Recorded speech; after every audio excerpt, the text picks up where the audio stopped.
Welcome back to Eigen Designs. Recently, I shared a vision for what I would like my shop to look like using SketchUp, and one of the items was an 8-inch jointer.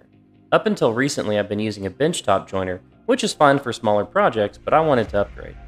So my jointer has come in, and today's video is going to be about the unboxing, assembly, and testing of my new 8-inch Fox helical cutter jointer. So let's get after it.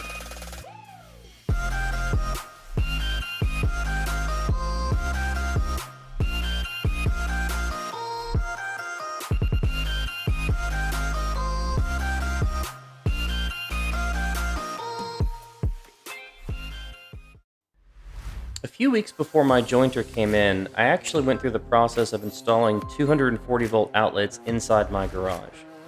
Because the jointer is such a bigger piece of equipment, it requires 240 volts to run.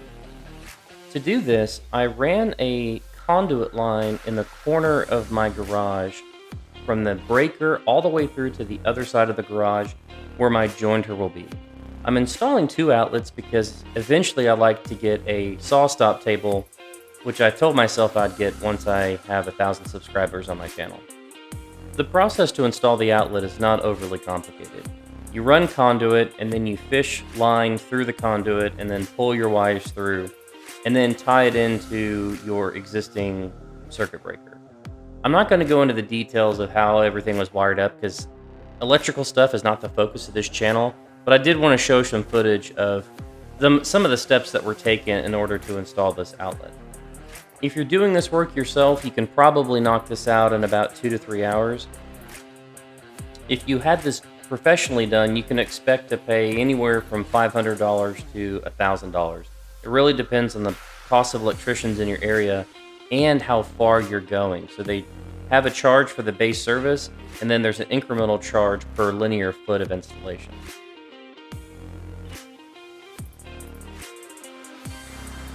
The pallet for my jointer has just arrived, and it looks as though the table and the fence are in this lower box, and then the lower cabinet portion is in this upper box.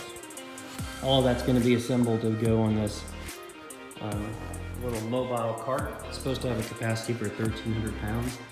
This setup right here on this pallet weighs about 500 pounds, so I'll be getting the help of a friend here in a little bit, but thought I would take a few videos along the way to show you the unboxing process. While I'm unboxing, I thought I would mention that a lot of the equipment manufacturers for woodworking are really backlogged because of the supply chain disruptions during COVID, as well as the increased demand for their products. A lot of people are staying in, and there's just more people buying stuff. So this is actually my third choice of companies to buy this jointer from. So Fox is actually the retail product line of Grizzly. So as you're looking at this, you'll notice, very similar features to the Grizzly product line, just different color scheme, and that's the reason why. Okay, so I was able to get the base onto the mobile base. Now there are some wheels that come with this Fox W1858, but they do not rotate. So if you needed to slide it back and forth in a single direction, the wheels that come with it are just fine. But on this particular mobile base that I got, the front two casters are actually 360 degrees, so you can actually wheel it around the shop. It's just my luck that I was letting a friend borrow a crowbar, so I ended up having to use the backside of the hammer to try to get into this crate. It took me some time, but I eventually got in there.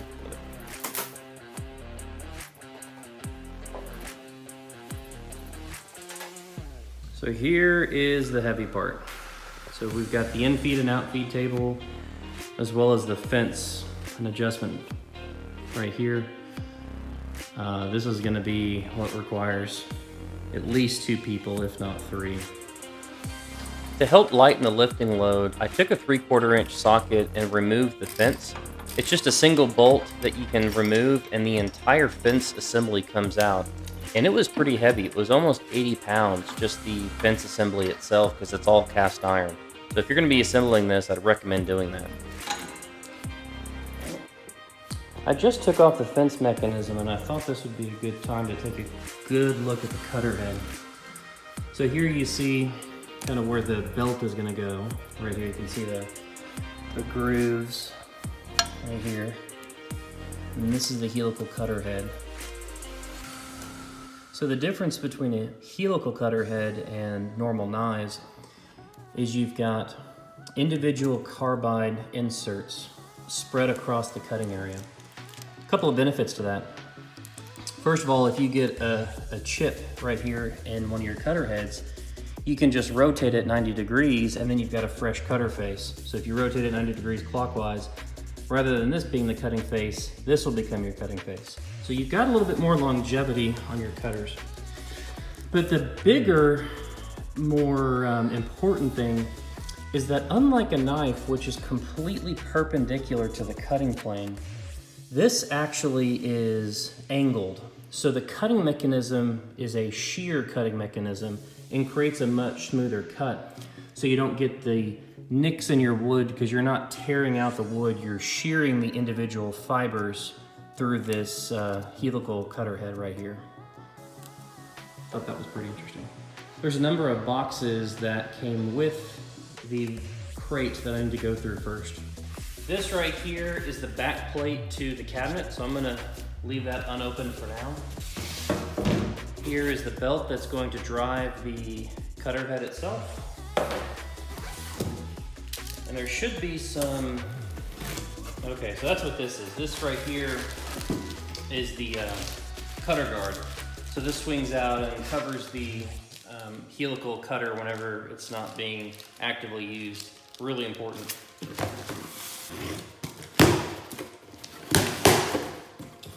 Okay. So we've got some cast iron turn wheels. So this will be for the double incline adjustment.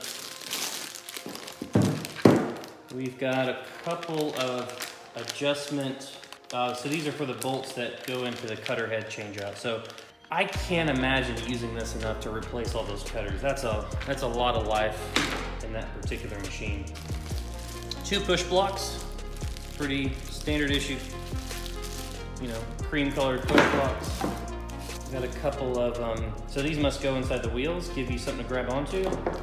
And we've got some interesting bolts. So it comes with a couple of wrenches. There's 3 different wrenches. There's a 10 millimeter, a 13 millimeter, and a 14 millimeter. Interesting that it's in metric. And then there's 3 of these guys. These are interesting. So they've got a long hexagonal base to them with a threaded portion at the top.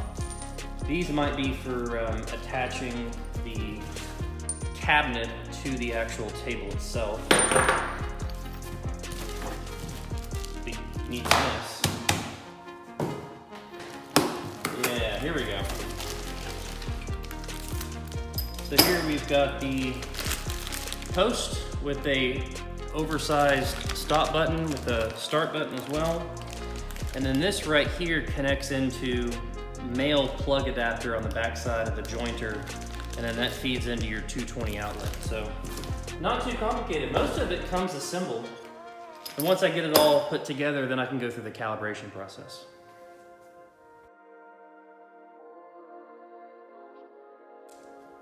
After removing the fence, I was able to get the in-feed and out-feed table on top of the cabinet with the help of a friend. That fence weighs a good 80 pounds. It's heavy. So if you're gonna be moving this around, it's worth taking a 3/4 inch socket and removing the fence because it lightens the load quite a bit. There are some holes that attach the cabinet to the table. I'm gonna be putting those in just a moment. So the way this jointer works is you've got an electrical motor that sits in the cabinet, and it's a belt drive mechanism that turns the helical cutter on top. So what you see me doing here is going through an adjustment process and an alignment process. So you want the 2 pulleys to be completely in the same plane, so the belt is not under any kind of lateral tension, and you need to put enough tension in the belt where it doesn't come undone.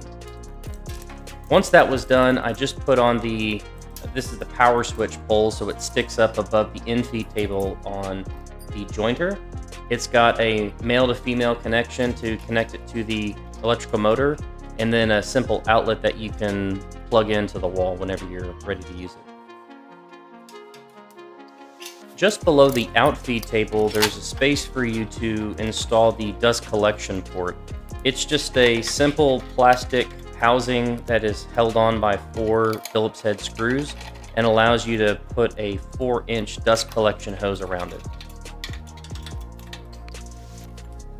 Next, I install the adjustment wheels, starting with the outfeed side and then going to the infeed side. These handles are what allow you to raise and lower both the infeed and the outfeed tables, and they operate on a simple rotational mechanism. They're held on by some Phillips head screwdrivers and seem to be pretty solid.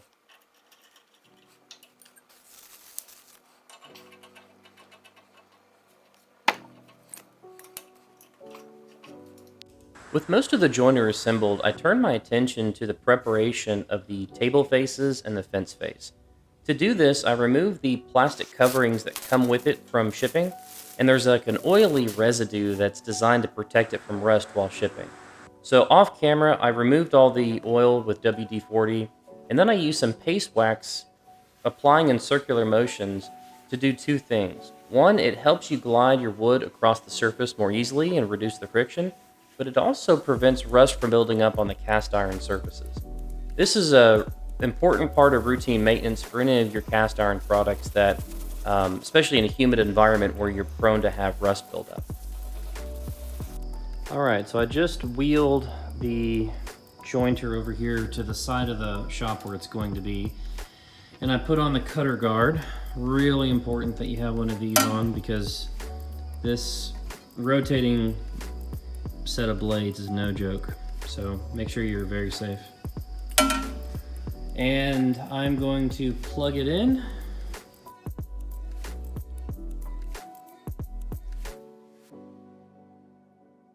Okay, first time starting up.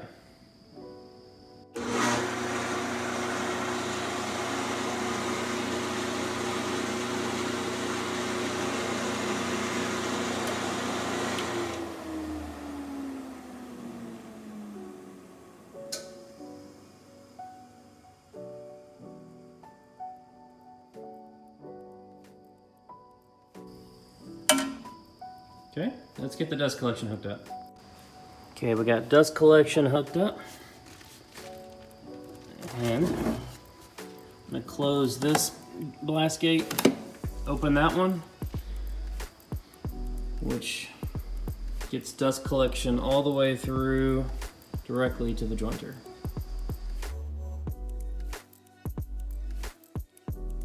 Off camera, I did a lot of adjustment and calibration. That's a whole video in itself, so I didn't want to include it as a part of this setup, but I used a square to make sure that the fence was perpendicular to the table, and then I ran a few joints of black walnut across just to see how it did.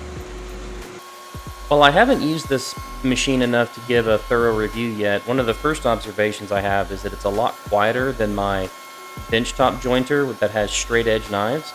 And also the final surface that comes out of it is a lot smoother. You don't have all the kind of linear stripes that you sometimes see whenever you're using a straight knife product. And that about wraps up this video. While not in use, this is going to live in the corner of my workshop, kind of tucked away, and I can use it for smaller projects right where it is, but if I ever need to use it for larger projects, I can wheel it out using the mobile base and get larger boards through no problem. Also, having it hardline plumbed into my existing dust collection system, using it is just a matter of opening up a blast gate to my dust collector and turning it on and using it, which is a big upgrade from what I have today. I want to thank you for watching this video. If you enjoyed the content, please give me a like and a subscribe. And if you're interested in a more thorough review, let me know in the comments. See you next time.